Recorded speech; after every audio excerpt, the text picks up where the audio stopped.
आप देख रहे हैं यूट्यूब चैनल मैथ मतलब मस्ती। इस चैनल पर आज क्लास 10th का मैथ एनसीईआरटी से एक्सरसाइज 3.2 को हम लोग देखेंगे। तो 3.2 को देखने से पहले इस चैप्टर से रिलेटेड कुछ कॉन्सेप्ट है और कुछ फार्मूला है, पहले हम लोग उसको देखेंगे, उसके बाद 3.2 में चलेंगे। तो चलिए शुरू करते हैं पहले इसका कॉन्सेप्ट। तो आज के क्लास में केवल कॉन्सेप्ट देखेंगे और अगले क्लास में यानी इसके अगले वीडियो में हम लोग 3.2 को देखेंगे। तो देखिए इसमें इसका फार्मूला क्या है, इसका कॉन्सेप्ट क्या है। तो ये जो लिखा हुआ है ये तो आपके बुक में भी लिखा हुआ है, ये 3 पॉइंट इसका। तो तीनों पॉइंट के बारे में आप यहाँ से भी देख सकते हैं। तो यहाँ पर समझ में नहीं आएगा अभी ये जो लिखा हुआ है ये सब A1/A2 ये सब क्या है, B1/B2 ये सब क्या है। तो इसके बारे में पहले हम लोग समझ लेते हैं, उसके बाद आप इसको याद करने की ज़रूरी ही नहीं पड़ेगा, आप डायरेक्ट केवल इसको देखते रहिए तो समझ करके ही हम लोग उसको लिख सकते हैं। देखिए कैसे।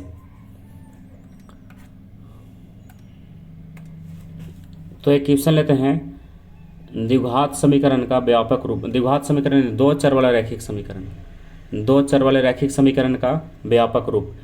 देखिए इसका व्यापक रूप होता है a1x और प्लस b1y और प्लस c1 बराबर 0। इसको आप कह दीजिए समीकरण एक और होगा a2x और प्लस b2y और प्लस c2 और बराबर 0। ये हो जाएगा समीकरण 2।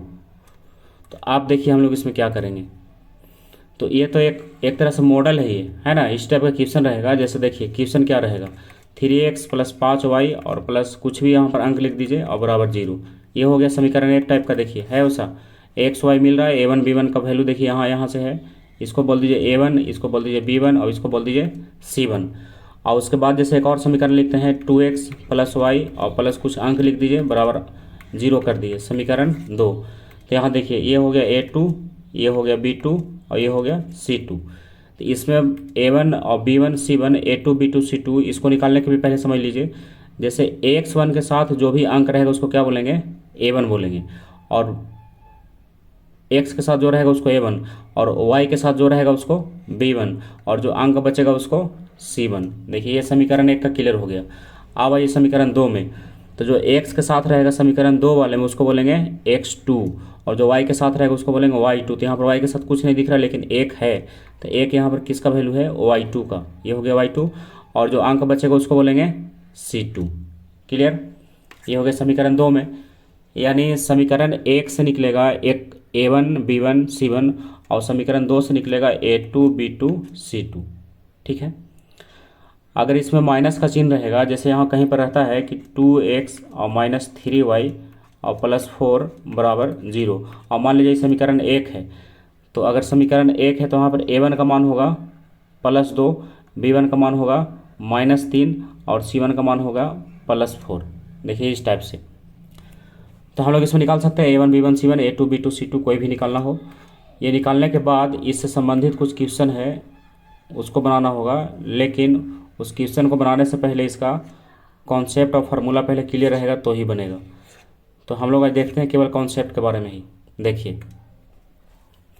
तो इसमें 3 शर्त है। आप दोनों समीकरण को तो समझ रहे हैं। यहाँ इस टाइप से समीकरण दिया हो रहेगा, एक समीकरण 1 समीकरण 2, और यही है दो चर वाला रैखिक समीकरण।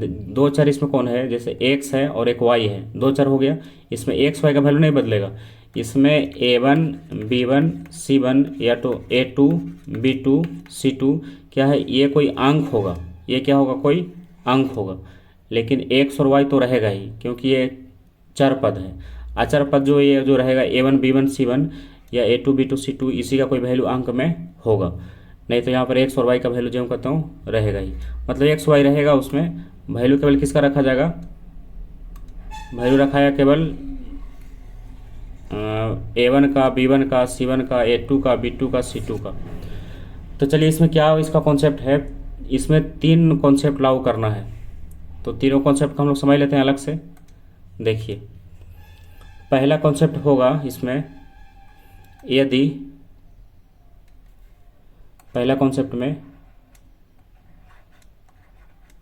यदि A1/A2 बराबर B1/B2 और बराबर C1/C2, यानी तीनों क्या हो, बराबर हो। यानी हम लोग निकालेंगे पहले A1 B1 C1 और फिर निकालेंगे A2 B2 C2, और उसको रखने के बाद, निकालने के बाद हम लोग इस टाइप से रखेंगे और तीनों क्या हो जाए, अगर बराबर हो जाए, बराबर हो जाए तो क्या होगा, तो इसका अनेक हल होगा। कितना हल होगा इसका, अनेक हल होगा, अनेक हल होगा। और रेखा जो है समपाती होगा। रेखा कैसा होगा, समपाती होगा और संगत होगा। देखिए इसमें क्या हो गया, दोनों लाइन का रेखा जब खींचेंगे हम लोग ग्राफ पेज में, तो क्या होगा, जैसे एक रेखा इस टाइप से है, जैसे मान लीजिए एक रेखा है, इसका नाम रख दिए कुछ, मान लीजिए ये है ए बी, तो ए बी एक रेखा है, और एक और रेखा खींचा गया सी डी, तो एक और रेखा सी डी जो है जस्ट इसी के ऊपर आ गया। देखिए इस टाइप से ये हो गया सी डी, तो एक दूसरे के ऊपर एक रेखा है। इसका मतलब है कि यह रेखा कैसा है, यह अनेक हल होगा इसका, क्योंकि इसमें यह ध्यान रखना है कि दो रेखाएं जो है एक दूसरे को जितना बार काटेगी या जितने जगह पर काटेगी, जितने जगह पर स्पर्श करेगी, उसका हल उतना ही होगा। तो इसमें अगर देखा है तो दोनों रेखाएं जो एक दूसरे को सभी जगह पर स्पर्श कर रहा है, यानी यहाँ से यहाँ लेकर यहाँ तक पूरा कई जगह पर इसको स्पर्श कर रहा है, कितना जगह पर इसको काट रहा है, इसलिए क्या होगा, इसका अनेक हल होगा। तो इसमें अनेक हल हो गया। और रेखा संपाती, तो संपाती इसी को बोलते हैं, इसके बारे में पहले भी हम बताए थे। संपाती यानी दोनों रेखा एक दूसरे पर हो तो क्या बोलेंगे, उसको संपाती बोलेंगे। और संगत किसको बोलेंगे, तो संगत बोलेंगे जब हल होगा तब उसको संगत बोलेंगे। तो यहाँ पर तो हल है, अनेक हल है, तो क्या बोलेंगे, इसको संगत बोलेंगे। अब चलिए इसी टाइप का दूसरा कॉन्सेप्ट है। देखिए दूसरा में, यदि A1/A2 बराबर नहीं B1/B2 और फिर बराबर नहीं है C1/C2, यानी क्या हो, तीनों में से कोई बराबर नहीं हो, तो क्या होगा, इसका एक हल होगा। कितना हल होगा, एक हल होगा, एक हल होगा। तो रेखा इसका कैसा होगा, रेखा होगा प्रतिच्छेदी, यानी एक बिंदु पर प्रतिच्छेद करेगा, एक बिंदु पर प्रतिच्छेद कर ले, इसलिए इसका कितना हल है, एक हल है। तो रेखा प्रतिच्छेदी होगा और ये संगत भी होगा। क्या होगा, ये संगत भी होगा। तो देखिए इसका ज़रा फिगर बनाते हैं। जैसे ये एक रेखा है, देखिए ये एक रेखा है, इसका नाम रख दीजिए मान लीजिए ए बी, और एक और रेखा खींचिए।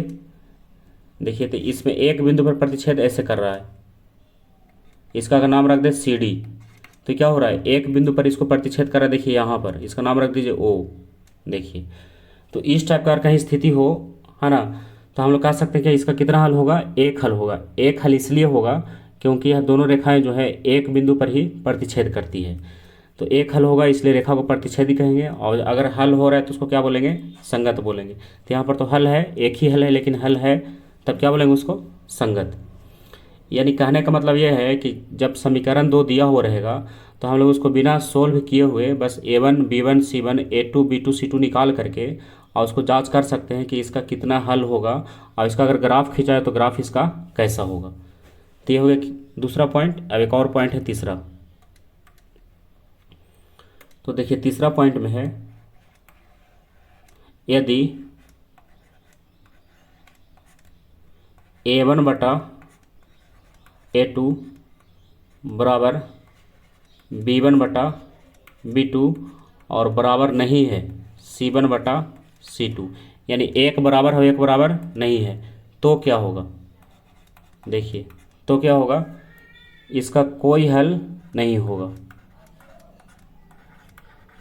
इसका कोई हल नहीं होगा, कोई हल नहीं होगा। तो रेखा कैसा होगा, रेखा इसका समांतर होगा, यानी एक भी बिंदु पर प्रतिच्छेद नहीं करेगा, समांतर होगा। और अगर हल है ही नहीं तो इसलिए क्या होगा, इसका असंगत होगा। देखिए अब इसका ज़रा ग्राफ देख लीजिए। तो जैसे एक रेखा मान लीजिए ये है, इसका नाम रख दीजिए ए बी, एक रेखा खींचा गया ए बी, और एक और जब खींचा गया तो क्या हुआ, इसी के समानांतर चल गया, एक और रेखा जो है ए बी के ही समानांतर चला गया, ये दोनों क्या हो गया आपस में समानांतर हो गया। तो ऐसी स्थिति में क्या होगा, जब A1/A2 बराबर होगा एक और एक बराबर नहीं होगा, और इसमें ध्यान रखिएगा ये बराबर नहीं वाला पीछे भी हो सकता है और बराबर वाला आगे भी हो सकता है, यानी दोनों में से कोई एक बराबर होगा कोई एक बराबर नहीं होगा, तब क्या होगा उसका कोई हल नहीं होगा और रेखा कैसा होगा, समांतर होगा। और जब हल नहीं होगा तो उसको क्या बोलेंगे हम लोग, असंगत बोलेंगे। क्लियर। तो ये हो गया तीनों रेखा के बारे में। तो बस तीन ही कॉन्सेप्ट है इसका, इसी तीनों कॉन्सेप्ट पर ये 3.2 का पूरा क्वेश्चन सोल्व हो जाएगा। तो अब हम क्या करते हैं, इस तीनों के बारे में फिर से एक बार देख लेते हैं एक साथ। देखिए तो तीनों को एक साथ लिखते हैं। इसमें देखिए क्या लिखते हैं, ऐसे बुक में जो दिया हुआ वही है, लेकिन यहाँ आपको क्लियर रहेगा। जैसे A1/A2 बराबर हो जाए B1/B2 और बराबर हो जाए C1/C2, एक शर्त तो इसका ये हो गया। और दूसरे शर्त में है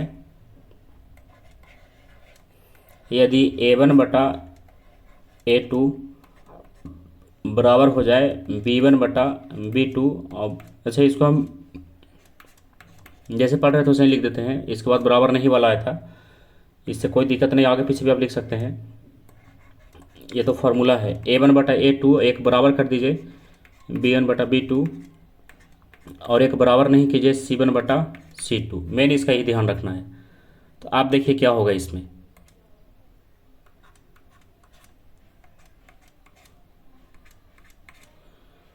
तो इसमें हम क्या करते हैं, पहले इसका देखते हैं रेखा के बारे में। किसके बारे में, रेखा, मतलब इसका रेखा कैसा होगा, या फिर रेखा से पहले आप हल देखिए इसका कितना हल होगा।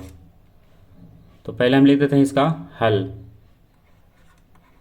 यानी इसका कितना हल होगा। तो देखिए ये तो हो गया, ये होगा हल के बारे में। और फिर इसके बाद लिखिए रेखा के बारे में, इसका रेखा कैसा होगा, एक हो गया रेखा के बारे में। और फिर एक और लिखिए संगत या असंगत के बारे में, संगत होगा या असंगत होगा। देखिए अब इसको लिखते हैं, जरा ध्यान दीजिएगा। इसमें सबसे पहले क्या है, इसका कितना हल होगा। तो ध्यान रखिएगा तीनों बराबर है तो इसका अनेक हल होगा, तीनों बराबर है तो कितना हल होगा, अनेक हल होगा, हो गया। और अगर तीनों में से कोई बराबर नहीं है तो एक हल होगा, ठीक है। और तीनों में एक बराबर है एक बराबर नहीं है तो कोई हल नहीं होगा। तो यहाँ पर लिख सकते हैं कोई हल नहीं होगा, कोई हल नहीं होगा। तो तीनों का हो गया। अब आइए अगले में, इधर से मिलाए थे हम इसको, देखिए तो ये तो हो गया।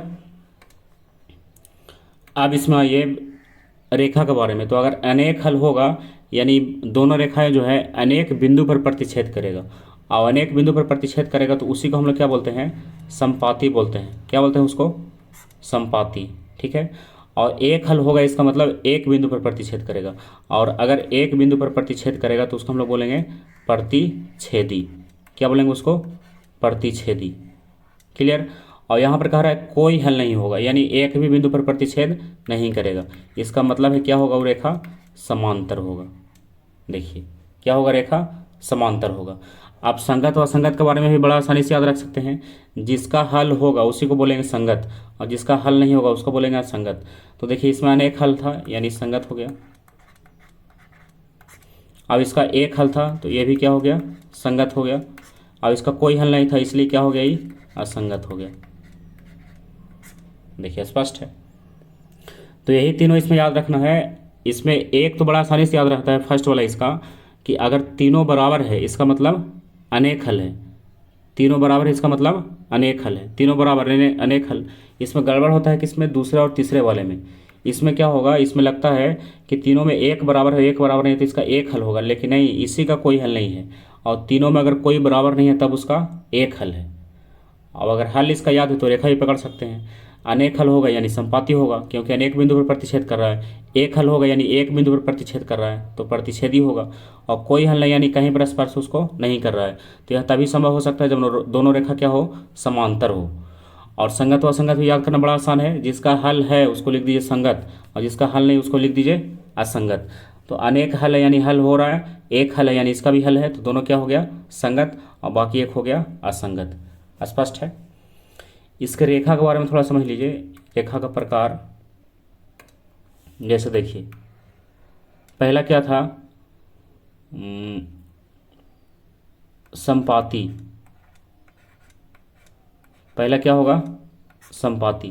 पहला संपाती देखे थे इसमें, देखिए पहला संपाती है, तो पहला संपाती, दूसरा प्रतिच्छेदी, दूसरा क्या प्रतिच्छेदी, और तीसरा समांतर। समांतर या समानांतर दोनों ही है। तो देखिए इसका रेखा कैसा होगा,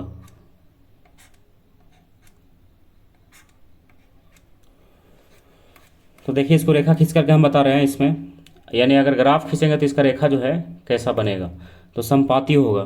तो संपाती के लिए पहले आप एक रेखा खींच लीजिए, यानी फर्स्ट वाला रेखा खींचेंगे तो इस टाइप से एक रेखा जो है बन जाएगा, ठीक है। और इसके बाद जब समीकरण 2 में चलेंगे तो फिर से एक रेखा बनेगा। समीकरण 2 में चलेंगे तो क्या होगा, फिर से एक और रेखा बनेगा, लेकिन वह रेखा जो है इसी के ऊपर हो जाएगा। वह रेखा क्या होगा, इसी के ऊपर हो जाएगा, डबल। देखिए तो ये क्या हो गया, ये हो गया संपाती।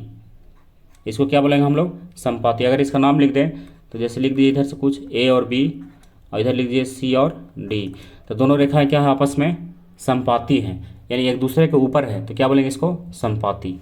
क्लियर। अब है प्रतिच्छेदी। तो देखिए प्रतिच्छेदी के लिए क्या होगा, प्रतिच्छेदी के लिए होगा जैसे एक रेखा मान लीजिए इस टाइप से है, ये एक रेखा ऐसे आया, और जब समीकरण 2 खींचने लगे तब क्या हुआ, ये तो समीकरण 1 है, तो यानी एक रेखा बन गया, और दूसरे समीकरण से दूसरा रेखा बनेगा, इसका नाम लिख दीजिए ए बी। अब चलिए दूसरा समीकरण में देखिए क्या है, दूसरा समीकरण में है जब दूसरा खींचा गया तो इस टाइप से गुजर गया और एक बिंदु पर प्रतिच्छेद किया उसको। देखिए इस तरह से गुजरते हुए कितना बिंदु पर प्रतिच्छेद किया, एक बिंदु पर। तो इसी को हम लोग क्या बोलेंगे, प्रतिच्छेदी बोलेंगे। क्या बोलेंगे इसको, प्रतिच्छेदी। तो दूसरा टाइप का हो गया। अब समानांतर, तो समानांतर तो आप समझ ही रहे होंगे कि दोनों क्या होगा, एक दूसरे का समानांतर होगा। तो ये जैसे एक रेखा ये हो गया, ठीक है, और एक रेखा क्या हो गया, फिर एक रेखा इसके समानांतर चल गया, जस्ट इसके बगल से क्या हो गया, इसके समानांतर चल गया। तो ये हो गया इस टाइप से फर्स्ट वाला, और ये हो गया सेकंड वाला। तो दोनों क्या है, समानांतर है, दोनों क्या है, समानांतर। तो इसको क्या बोलेंगे हम लोग, समानांतर बोलेंगे। और हल जो है इसी से जुड़ा हुआ है, जैसे अगर वो जितना बिंदु पर प्रतिच्छेद करता है उसका हल उतना ही होगा। तो अगर फर्स्ट वाला देखा जाए तो इसको अनेक बिंदु पर प्रतिच्छेद किया है, इसलिए इसका अनेक हल। और सेकंड वाला देखा जाए तो इसको केवल एक बिंदु पर प्रतिच्छेद किया है, तो इसका एक हल। और थर्ड वाला देखा जाए तो इसको एक भी बिंदु पर प्रतिच्छेद नहीं किया है, इसलिए इसका कोई भी हल नहीं होगा। तो स्पष्ट हो गया।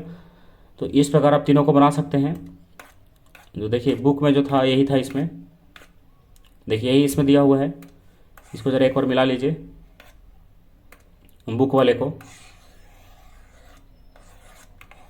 देखिए इसमें क्या लिखा था।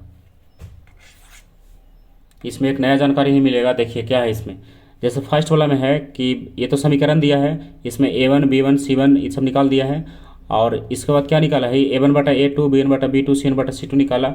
अब इसको तुलना किया, तो तुलना करने के बाद ही कह रहा है कि तीनों यहाँ पर क्या दिखा रहा है कि A1/A2 और बराबर नहीं आया B1/B2, यानी इसमें क्या रहा है, फर्स्ट वाला ही बराबर नहीं दिखा रहा। और इसमें अगला नहीं लिखा है, लेकिन अगला भी क्या होगा, इसका बराबर नहीं है C1/C2। इस टाइप से अभी हम लोग पढ़े थे इसमें कि तीनों में कोई बराबर नहीं होता, तब क्या होगा, ये प्रतिच्छेद करती हुई रेखाएं होगी, और इसका हल जो है केवल एक होगा। और एक हल को क्या बोलते हैं, अद्वितीय हल बोलते हैं। एक हल को क्या बोलेंगे, अद्वितीय। इसी को अंग्रेजी में बोलते हैं यूनिक हल। क्या बोलते हैं इसको अंग्रेजी में, यूनिक हल। तो कहीं पर यूनिक हल भी लिखा हुआ मिलेगा या अद्वितीय हल, तब समझिएगा कि तीनों में कोई बराबर नहीं, इसलिए इसका एक हल है। और देखिए इसका दूसरा है, इसमें A1/A2 B1/B2 C1/C2 निकाला, और इसमें क्या हो गया, तीनों का तीनों क्या हो गया, बराबर हो गया। तो बराबर हो गया इसका मतलब अनेक हल है, तो अनेक हल है इसका मतलब रेखा कैसा होगा, संपाती होगा। और इसी को लिख रहा है अपरिमित रूप से अनेक हल। अभी तुरंत देखे थे हम लोग कि तीनों का तीनों अगर बराबर होगा तो अनेक हल होगा, यानी रेखा क्या होगा, संपाती होगा। अब चलिए तीसरे वाले में तीनों का अनुपात निकाला, फिर तुलना किया, तुलना करने के बाद देखा कि एक बराबर है और एक बराबर नहीं है, इसका मतलब रेखा कैसा होगा, समपाती होगा और इसका कोई भी हल नहीं होगा। स्पष्ट है तीनों में। ये हो गया बीजगणितीय निरूपण इसका, केवल एक हल और नहीं हल, कोई हल नहीं और अनेक हल। और ग्राफीय निरूपण में हो गया प्रतिच्छेदी, समपाती और समांतर, और अनुपातों की तुलना आप ऐसे कर सकते हैं। तो बस यही है इस चैप्टर के लिए कॉन्सेप्ट। आप जब इसमें अगला चैप्टर, इसी चैप्टर को शुरू करेंगे, यानी एक्सरसाइज कौन सा 3.2 को, एक्सरसाइज 3.2 को जब चलेंगे तो इसी फार्मूला की सहायता से हम लोग इसको बनाएंगे। तो चलिए आज का क्लास यहीं समाप्त करते हैं। अगला क्लास जो है 3.2 का होगा। तब तक के लिए बाय।